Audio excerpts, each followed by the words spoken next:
কেমন দাম বিক্রি হচ্ছে? 1200-1300 টাকা। 1200-1300 বলতেছে। দর্শক এই মুহূর্তে অবস্থান করতেছে পাবনা সাথিয়া ধোলাউড়ি দেশি রসুনের পাইকারি হাটে। দর্শক নতুন রসুন কেমন দামে বিক্রি করতেছে আজকে সরাসরি কথা বলবো বিক্রেতার সাথে, জানিয়ে দেবো রসুনের পাইকারি বাজার দর। দর্শক সর্বোচ্চ একটা ভালো মানের রসুন, মোটামুটি এই রসুন এখন কিরকম দাম হওয়া উচিত ছিল? গেল হাটে ছিল 2800-3000 টাকা, গেল হাটে ছিল। আজকে সেই রসুন 1200-1300। গেল হাটে 2800-3000, 2 দিন আগে। আজকে 1200। জি, মাথা নষ্ট দেখতেছি। মাথায় নষ্ট। এই কমন আছে এখানে পেঁয়াজ না রসুন? সরি, 2-2.5 মণ আছে। 2-2.5 মণ। আইছেন কোথা থেকে আসছেন? বিলসলঙ্গি থেকে। বিলসলঙ্গি থেকে। সাথিয়া থানা বিলসলঙ্গি। কয় মণ নিয়ে আইছেন এখানে? এটা 2 মণের মতো। 2 মণের মতন। আপনার এটা কিরকম দাম বিক্রি করতেছেন? বলছে কিরকম? 14-15-16।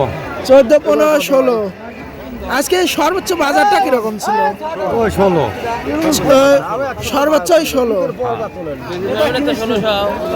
সর্বোচ্চ 16। কেমন দাম বলতেছে এই বাজারটা? দামই বলতেছে না। এবার কি কেমন মনে হচ্ছে রসুন চাষ করে আপনাদের?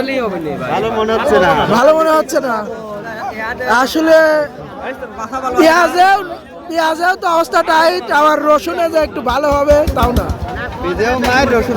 দুইটাতেই মার। তাতে এরকম হাল হলে আর কি সামনে কি পেঁয়াজ চাষ এবং রসুন চাষ করার আশা থাকবে? চাষাকে বিক্রি করছেন এটা? বেছেন নাই না? কি জাতের রসুন এটা? এটা আসলে আমলা রসুন। আমলা না? আমলা। কেমন দাম বলতেছে এটা? 1500 বলে চলে গেছে। দর্শক এই ছিল আজকে ধোলাউড়ি হাটের রসুনের বাজার পরিস্থিতি। আজ 6 মার্চ 2026, রোজ শুক্রবার।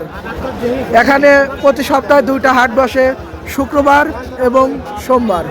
অবশ্যই জানিয়ে দেবেন আপনাদের এলাকায় নতুন রসুন কিরকম দামে বিক্রি হচ্ছে। ধন্যবাদ জানাচ্ছি, আমি এসকে পয়েন্ট টিভি।